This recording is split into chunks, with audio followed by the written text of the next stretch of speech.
Well, good evening again, and it's time for that odd little show, I guess. My name's Bob Graves, and they call me the Unconventional Pastor. And tonight, I wanted to talk a bit about the concept of faith. Faith is an idea that some would consider harmful, others would consider essential, others would consider it superior, depending on how they've learned to deal with it and what they think of it. But tonight, I want to talk about what I would see as a reasonable, balanced way of thinking about faith and the various different ways that human beings have dealt with it, and also the fact that many times we would see faith and reason as being two very different things. And some people would see them as being very hostile. Some people would see them as being very compatible. Others might see them as being irrelevant to each other in many ways. So human beings certainly aren't in agreement as to how to deal with the issues of faith or the issues of reason.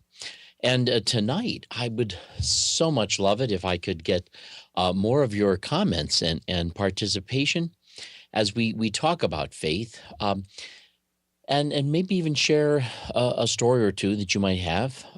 You can see down at the bottom of the screen different ways in which you can participate in the show. I hope you take advantage of it.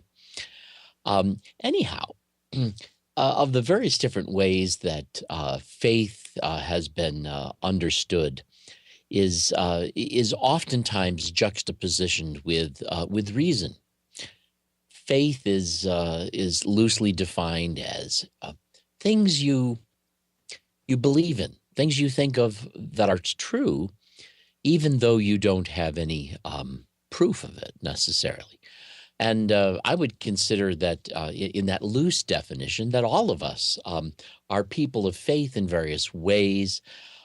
Life doesn't really need us to prove absolutely everything. We can deal with probabilities, with our histories, with expectations that have a reasonable basis, and so we find that the faith is way it would operate in our lives is just perfectly normal and fine in some ways.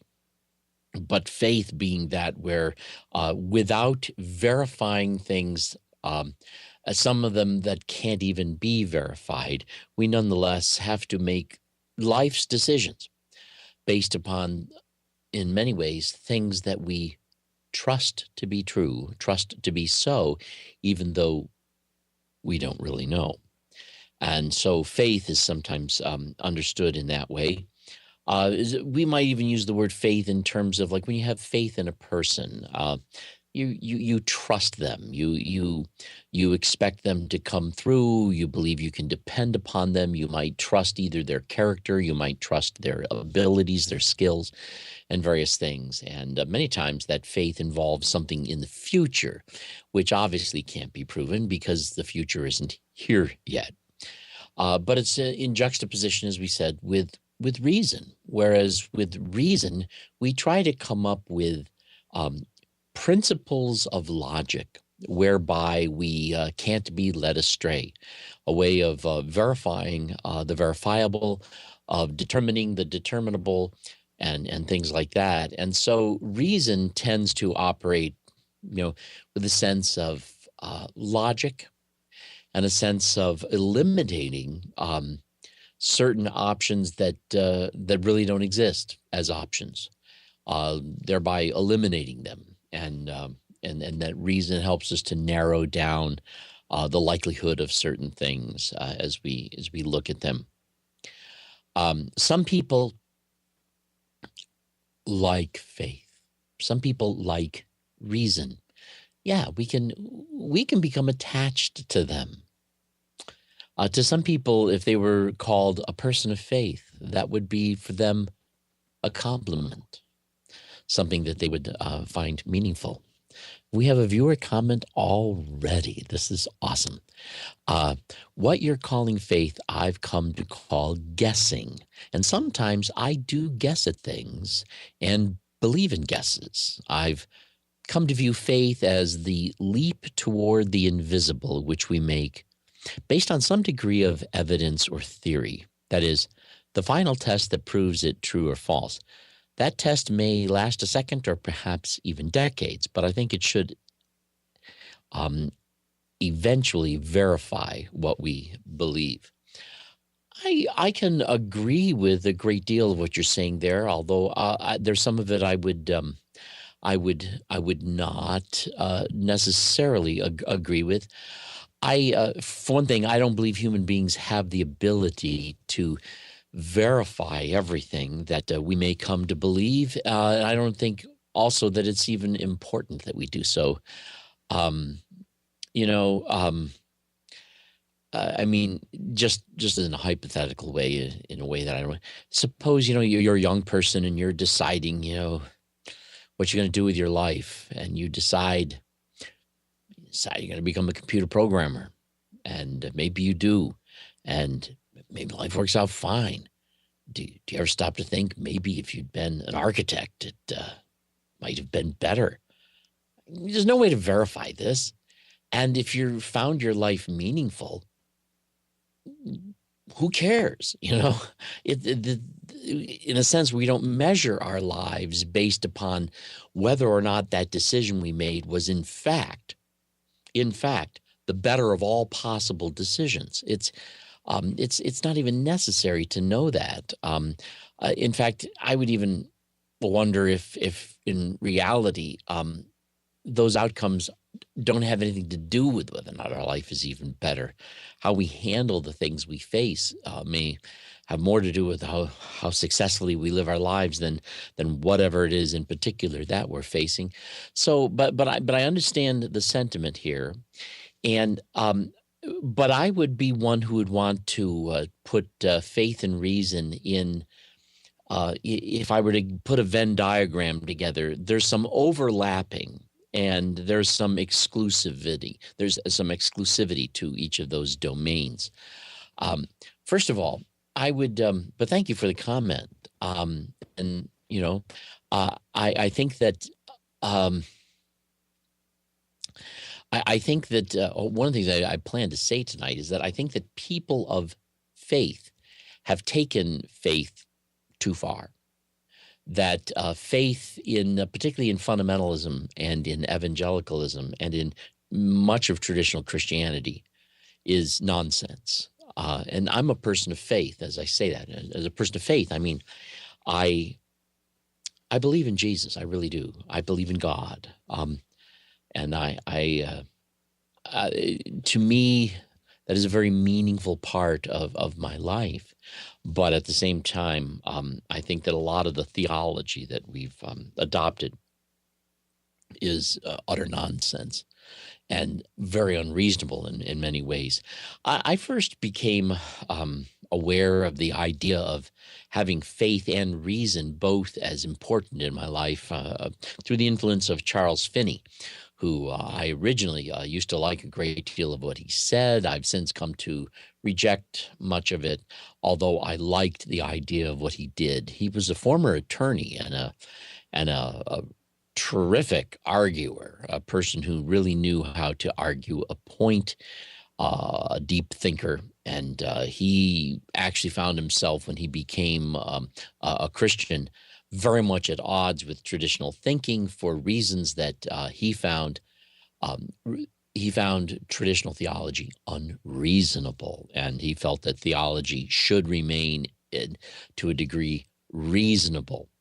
And so I found that very much influenced me, particularly when reading some of the things he had to say. Now, some people will see faith and reason as in conflict in a manner where they don't believe that they can get together, and there are some people who see faith and reason in such conflict that this is true even of some people of faith as well as some people of reason. so that these people try to become exclusively one or the other. You'll find that if a person feels that faith and reason are just in conflict, and they're a person of faith, this is a person who, if they were to read in the Bible that 2 + 2 is 5, they would come up with a theological theory that 2 + 2 being 4 is an extremely compelling and deceptive lie.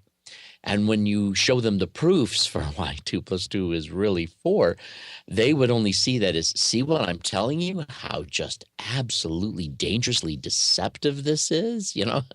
So there are some people who in their faith, they perceive faith as being so superior that when faith and reason are in conflict, well, faith wins out, reason is gone. There are other people who, when they see a conflict between reason and faith, are on the other end, where, hey, this is unreasonable. There's just no room for faith. And so that's the other end of it.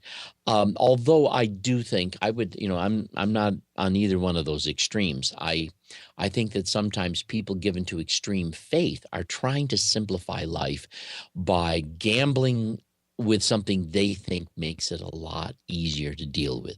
And I think this is also true of some people given too much to reason. Not everything can be reasoned. Not everything that can be reasoned by you or by me. We have limits. We have biases. We have misinformation. We have a great number of reasons why reason can't always serve us well. And so I'm a person who would want to keep these in balance in some way. But I do think that in doing that, it's not like a crapshoot. I'll roll the dice and see whether I'll go with the direction of faith or reason. But anyhow, so there's some people who would see these as completely incompatible, and there's some people of faith who see them incompatible, and some people of reason who see them incompatible. And as a result, although they can tolerate people of reason if they're a person of faith, or they can tolerate people of faith if they're a person of reason, whenever a conflict arises, they go to the one that they feel is the trump card. This is very true in fundamentalism. It is amazing to me that no matter how much you share with a fundamentalist about the linguistic and literary elements of ancient Hebrew, as you take them through Genesis chapter 1, you can make a very strong linguistic argument for that chapter being poetic. You can make a strong argument for that chapter using certain linguistic devices such as triplets and a double set of triplets followed by a fourth, and look at the way that the ancient Hebrew language used such literary devices and linguistic devices as a way of communicating something that isn't necessarily literally present. And you can make a number of linguistic arguments about this chapter, but I don't care how solid your linguistic arguments might be. When you're arguing with a fundamentalist, they just can't let go of the idea that that the creation story is to be taken in any manner other than absolutely literal. And it's amazing how much evidence they can just push away at the face, because they're just going to go with the faith. They don't care about the reason. There's some people who would take a look at this issue of faith and reason and see it as incompatible, but not necessarily inappropriate. And these are people who would be people who sometimes rely on faith and sometimes rely on reason, and they see these as having two completely separate domains and areas in which to deal with, and they don't want to ever mix the two. Both have their place, but they should never come together. And this is another, I think, attempt to oversimplify reality. And the people would of this sort would be people who say, well, if it's a verifiable thing, we need to verify it. If it's not verifiable and we need to make a decision, well, then we need to make a decision based upon likelihood, various other things that they come up with that really tend to be some other form of reason. And faith is something very difficult for them to really think of in a pure way, unless it has to do with theoretical ideas concerning God and notions such as that. And so there's some people who would see these two things, faith and reason, as being extremely incompatible, and yet both of them being legitimate. I need to get my clock out from where it was hiding. There it is.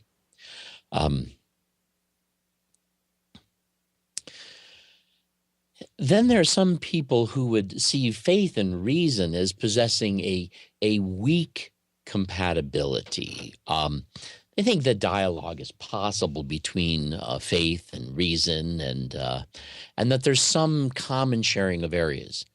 Um, and These are people who would believe such things as that, for example, that until such time as we develop a test for something, we can, well, much like the comment that came in here, I would see that as kind of a weak compatibility approach, where, if all you can do is guess, you're going to have to guess. But the moment that you can verify something, that's the moment you have to verify it, and you throw the guesses out the window. So this is a kind of a weak compatibility. It's kind of like the lesser of various evils. I would wonder that a person is trying to just do what the best that can be done given the circumstances, based on the knowledge and access that we currently possess as to whether or not we can make this work. And so there's a weak compatibility where faith might be seen as a incompetent but necessary substitute for reason, when reason doesn't have what it needs to arrive at a reasonable conclusion. There are also some people on the other side of that. Evangelicals, more than fundamentalists, would tend to be here, where they, they can appreciate the faith and the reason, but they don't trust either one completely enough to be able to just give up the idea. So that there are some creationists, for example, young Earth creationists, who are evangelicals, who they realize that there's a great deal of evidence in the evolutionary theory, for example, but they feel that nonetheless, they're going to go with faith, on that one, and then so they'd see a weak compatibility. They would trust reason most of the time, but they don't trust it completely, so that even when something appears to be a completely reasonable argument, that doesn't mean they're necessarily always going to buy into it, particularly if there can be a faith argument made against it. But they try to minimize those sorts of conflicts in their life. And then there's some people who see faith and reason as strongly compatible. I think you could put me in that category. I would see them as organically inseparable. And I think that they both have their strengths and they both have their weaknesses. And unfortunately, like it or not, we as human beings, our thinking is not as compartmentalized as we'd like to organize it. Our thinking and our living is thinking and living. And we do it just being ourselves. And I think that we are often unconscious of the great degree to which we rely on aspects of faith and the great degree to which we rely on aspects of reason. And I don't think it is possible to always fully separate them or even be aware of where those differences might be. And I think that the issues of life that come at us that are important require a great deal of balancing of the tensions and conundrums that they can create. And I personally don't see any problem in having the conundrums. In other words, I don't have to let them trump. I don't have to let one of them win. I can live with the conflict. I can live with the differences, and let that be, and recognize that the differences are not because reason doesn't work, and not because faith is bad, but because I recognize that as a human being, I've got my limits. I have I have my biases. I have my history. I have my investments, and these cloud the issue in a way where, as a human being, as I deal with things, as I deal with life, there's there's ways in which these two are going to come together. Now, having said this, talking about the various different ways that we talk about faith, I wanted to now then apply this to the concepts of religion in particular. Now, so far, I haven't really talked about faith specifically in a manner that deals with religion. Uh, Faith is something that, when I sit down in a chair, for example, this is something I'd see as strongly compatible, faith and reason. I've sat in that chair a number of times. If the chair has always helped me, always supported me, it is a reasonable thing to expect that it will continue to do so, even though every chair that fails, up until the moment it failed, had continued to do so.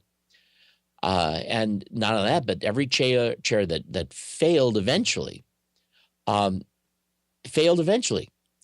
And yet I can sit in a chair oftentimes without even thinking about, well, is this the time that this particular chair will eventually fail? You know, so I sit in the chair without thinking about it. And I would want to argue that I sit in that chair for reasons that are just as much to do with faith as they are to do with reason. And that these two are operating. They are slightly different operations, but I would say they are both active and involved in just such an action and a decision. Viewer comment. Failing chairs are the funniest chairs. Indeed, they are. I have no idea what that means, but I enjoyed that comment immensely. Failing chairs are the funniest chairs. Well, it's like maybe that's the slipping on a banana kind of thing. I tell you, one time we bought a brand new set of chairs, some catalog showroom, and they're the kind where you had to put the chairs together and screw the legs in the bottom and put things together. And the chairs were rated at a particular rate, and we sat down at the table that night to have dinner, and I sat down in my chair, and the thing collapsed right underneath me. I hit my chin on the table.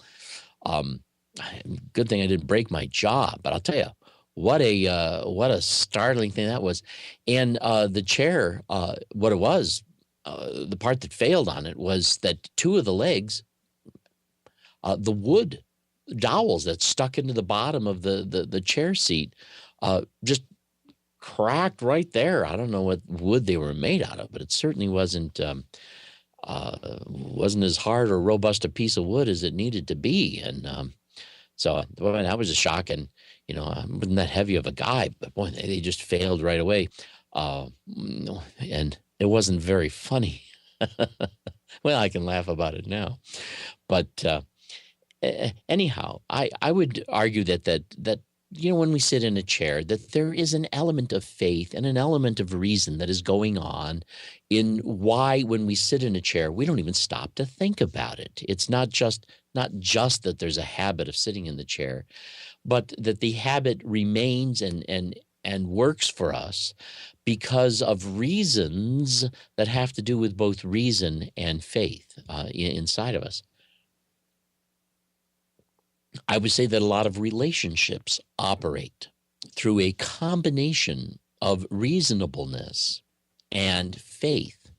There are things we cannot verify or validate or ever know, ever, about other human beings. You will never know what another person really thinks about you, to what degree they really believe in you or trust in you. You can never know this. Now, you can have a general sense. There are some people that you can get along well with, and I would even recommend that in some sense it doesn't even really matter. For example, I have a sense of my own boundaries. When people are violating those boundaries, I tend to protect those boundaries. When people are respecting those boundaries, I give them freedom and permission to be inside those boundaries as long as they respect them. And the truth is, as long as that works, there's a sense in which I could care less what the verifiable truth may or may not be in terms of, as long as they respect the boundaries, whether or not they really like me or not, or really respect me I don't care. That it just isn't a question I'm going to waste my time even thinking about. Um, but in relationships, we have interactions and dealings with other people, and we must make these decisions with a certain sense of wisdom, with a certain sense of guideline, and with a certain sense of faith. I think that uh, ultimately our whole view of mankind is a combination, strong, compatible combination of both faith and reason. We can't. Are human beings basically evil? Are they basically good? Are they basically whatever? Who knows? But I think that we can't come to any opinion on what that is, what we think of as human beings, trustworthy or not, without really making that, coming to that opinion through a combination of faith and reason. Now, when I go back to religion, though, when we're talking about faith and when we're talking about reason, uh, I see in particular in the King James version, a verse that I see that is, in my opinion, a very dangerously translated verse, and that is in Hebrews chapter 11, verse 1, where the King James puts it this way. Now, faith is the substance of things hoped for, the evidence of things not seen. Now, the main reason why I think that is a very dangerous translation, I prefer the New American Standard Bible translation of that, which is much better. The reason I think of it as a dangerous translation is because it specifically uses words that, in my opinion, fly in the face of reason. And I think that this verse has emboldened a lot of biblicists, a lot of bibliolaters, people who want to regard the Bible as some sort of inerrant standard that it doesn't even claim to be. These people have, in my opinion, not only a false view of the Bible, an unbiblical view of the Bible. They take a view of the Bible that I would argue the Bible doesn't even take that view of itself, even though you find a way of viewing it that way, and you interpret certain verses that way because they're badly translated and badly and you're just using a bad hermeneutic. Nonetheless, now faith is the substance of things hoped for, the evidence of things not seen. When it comes to reason uses substantiveness. It uses evidence. It uses things that have substance, that can be seen, that can be categorized, can be cataloged, can be understood. Things that are material, that exist, that are there. Evidence. Evidence is something that, by the way, a lot of people, even scientists, don't understand evidence.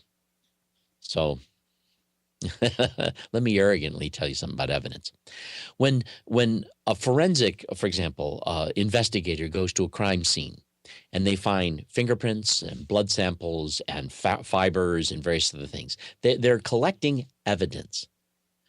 But the evidence they're collecting is not evidence just because it's evidence. No, the reason why fingerprints are evidence is not just because, well, they are. It's because we've looked at fingerprints. We've examined fingerprints. We've compared fingerprints. And in the history that we have of fingerprints, we have discovered a level of reliability that exists in all of these ongoing observations. And so it is because of our history with fingerprints that fingerprints have become evidence.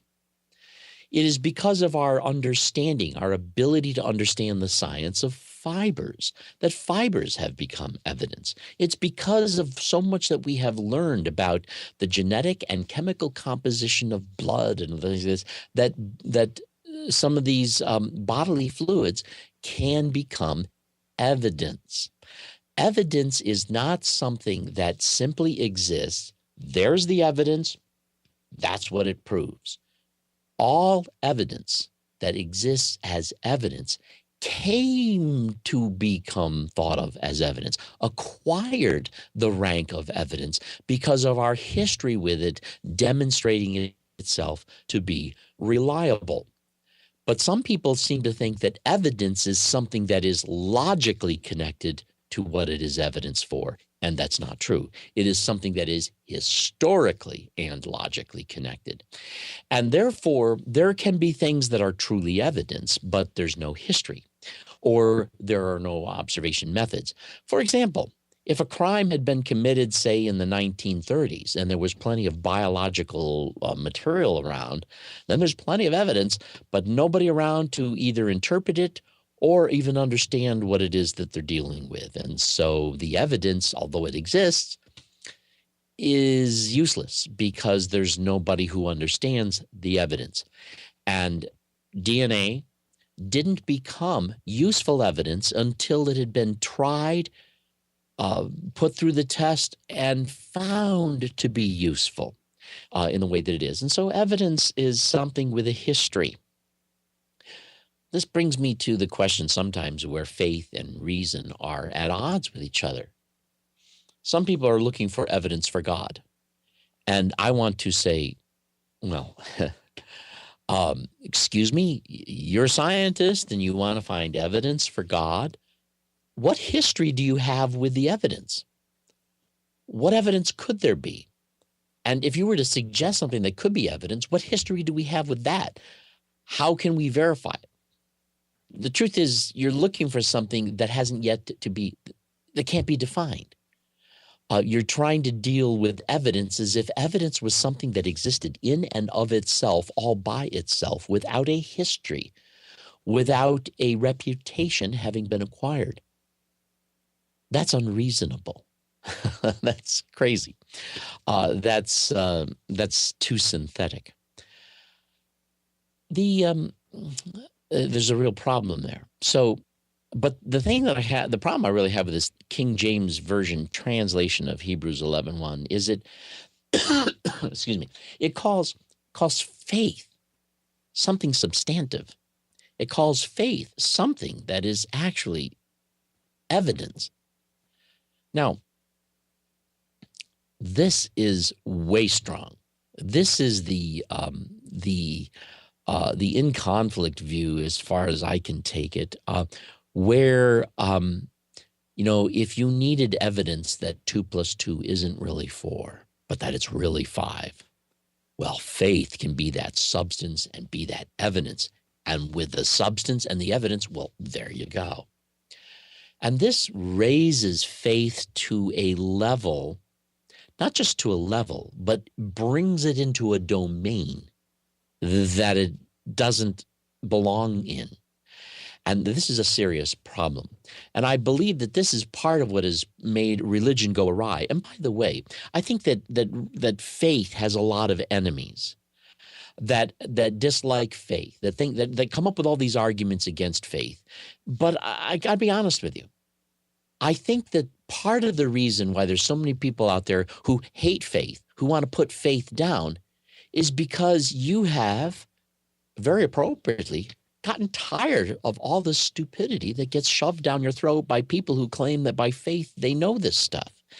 And people emboldened by this mistranslation of Hebrews 11, who seem to want to think that somehow, that through their faith, they possess things that can now even take over the domain of reason, of evidentiary elements and of substantive things. And this is a serious, serious error on their part. And I think that many people have just kind of so had it up to here with this abuse and misappropriation of faith that they're trying to now see faith as the problem. But I'll tell you what, it is amazing to me how often human beings do this. And sometimes I find it irritating, sometimes I find it amusing. But many times human beings will find something that seems to be a problem, and they want to come up with a solution. And it is amazing to me how some of the first solutions that come up to some of the problems we have as human beings is something they think is going to eliminate the problem. That has nothing to do with the problem. It only has anything to do with discovering we have the problem. It's like sweeping it under the rug. And if for example, if we find that people can't be trusted to do something, we then stop letting them do it. Well, that might be a good idea, but what if you find that people have that we can't trust certain people doing certain things? Maybe we could teach them something they don't know so they could become more trustworthy. Maybe we could help them become more familiar with. There are many different ways to solve a problem where something isn't working well. Sometimes people can be instructed on how to do things properly. Sometimes, not always, sometimes some things just aren't ever going to work out, and we may need to make certain things illegal or whatever. But when we see people misappropriating faith, why don't we find ways of telling them that isn't a proper way to use faith? Why do we need to attack faith itself? It seems to me that that's part of that in conflict view, where when faith and reason are in conflict, you just want to get rid of the faith altogether. We had another viewer comment, a few of them. I've never heard anyone discuss faith so thoroughly. Well, thank you. And you're welcome. I find your definition of faith to be quite unreasonable and your view of reason to be very unfaithful. Well, that's wonderful. I hope so.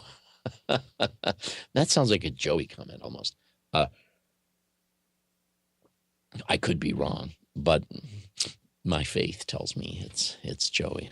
Anyhow, maybe. Yeah. Anyhow, in this King James Version translation, now faith is the substance of things hoped for, the evidence of things not seen. This verse has emboldened various Christians to take a certain interpretation of the Bible, no matter what it is, or in so many different areas. And what do they do with it? They will ride it all the way to what they think is going to be the bank. And emboldened by this verse, they think that they have, because they believe the Bible to be the inerrant word of God, they think they even have not only divine permission, but a divine calling to do this. Now, let me take this verse again, Hebrews 11:1, and I'll read you at least the way the New American Standard Bible translates it. And hopefully you can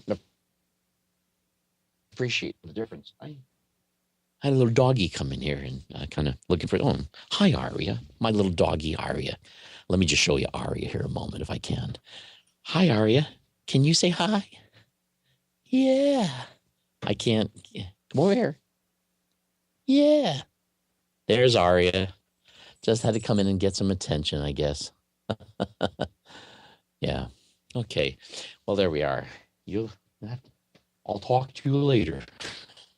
I got 2 dogs. I was never a dog owner until my house was destroyed by a flood.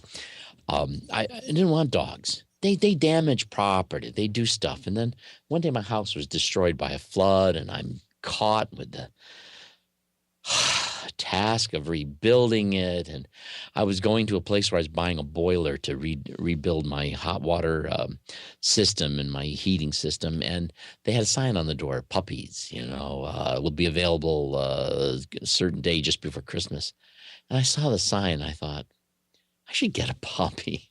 They're going to damage the house. Oh, yeah. I'm sure they couldn't do anything as bad as this flood. And so I got the one dog, and then later we got another one. I love the dogs. I can't imagine my life without them. I should have found a way of working that in with reason and faith, but it hasn't occurred to me. Anyhow, the New American Standard Bible, its translation of this verse goes like this. Let me read it here. Now, faith is the assurance of things hoped for, the conviction of things not seen. This translation is better.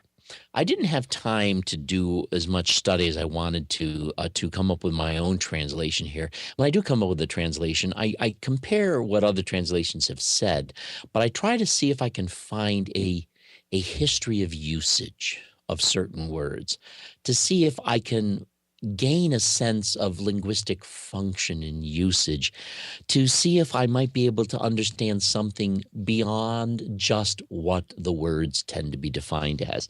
And that's not the kind of thing you can do in a matter of 2 minutes, and since I am not fluent in ancient Greek, it takes me time to work on such a thing as that. I'm more fluent in the methods of study than I am with the language. But anyway, so I didn't have time to put but the difference here, this is attempting to categorize faith, not endorse faith, to explain what faith is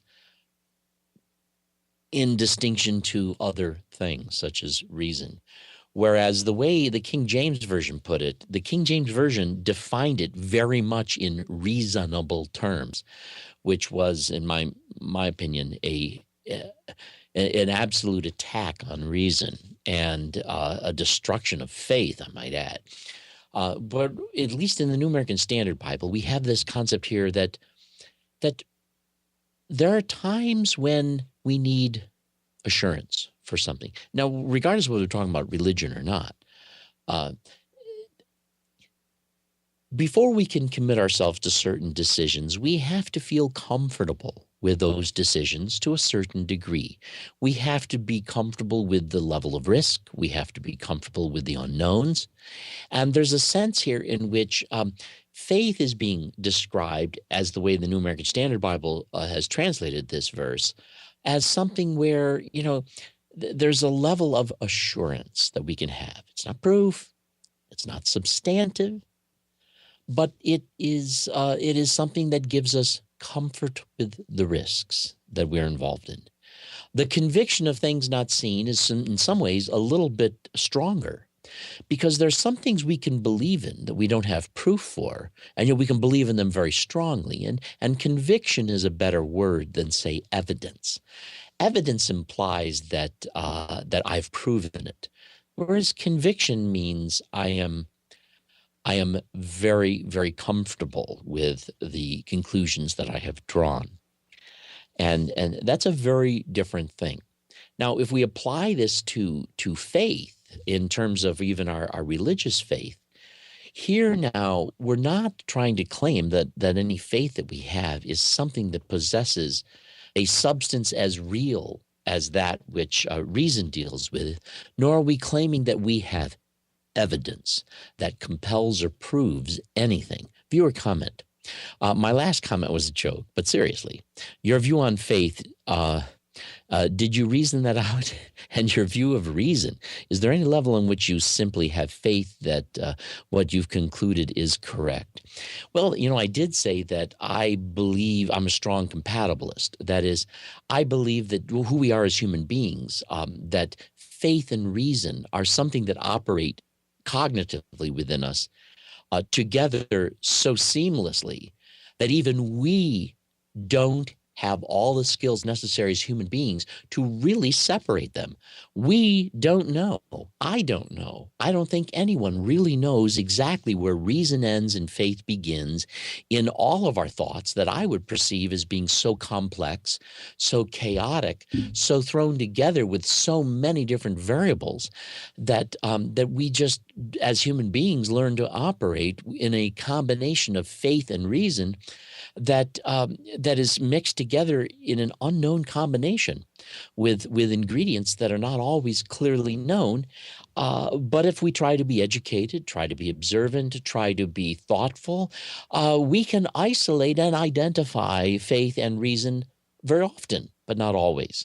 And so, yes, I would think that there's no way I could define faith or reason without relying a little bit on faith and a little bit on reason. Not that, but we're talking about words here, and being somewhat of a linguist, these words have usage. And as you know, the word reason and the word faith get used in a wide variety of ways that we don't always stop to think about how the different ways we use them alters the sense that these words really carry. And so that sometimes when we're seeing these conflicts, we're not always being consistent in the way that we're allowing the various different usages to auto conflict in the way they should, because words get used in different ways, and that makes them, in a sense, different words, even though they're said the same way, even though we might think of them and feel them the same way. They really are something very, very different in different contexts as they get used differently. So, yeah, if we want to get very philosophical about it, I'd have to take a great deal more time to really think it through, to try to come up with a strong definition of reason that didn't rely in any manner on faith, and a strong definition of faith that the only way it relied on reason was in attempting to construct a sentence that made sense. So perhaps that's what you're getting at, and what have you. Anyhow, thanks for your comment. And yes, as a compatibilist, I would also say that I am completely comfortable with the fact that I can't always isolate the two. Don't feel a need to. I think that they can create some conflict and conundrum, and I'm completely comfortable with the conundrum. I don't believe that all the questions of life need to be answered. I think some of them can be delicious just as questions. But when it comes down to faith, we got to wrap it up here pretty soon. I'd like to get some practical application. I really believe that things that can be verified need to be verified.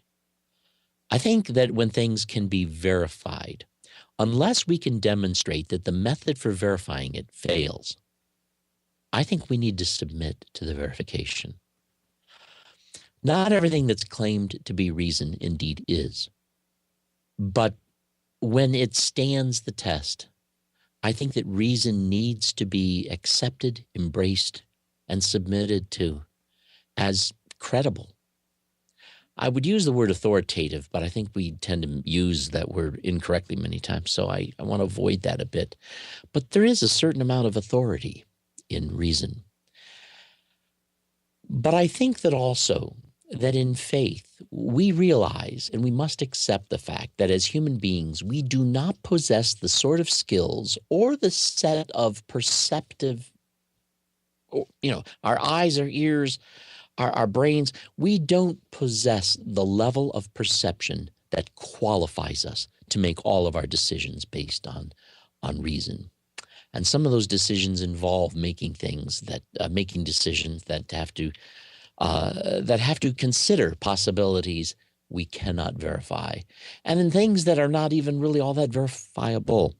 And so I think it is very reasonable for us to realize that some things really are going to rely more on the area of faith.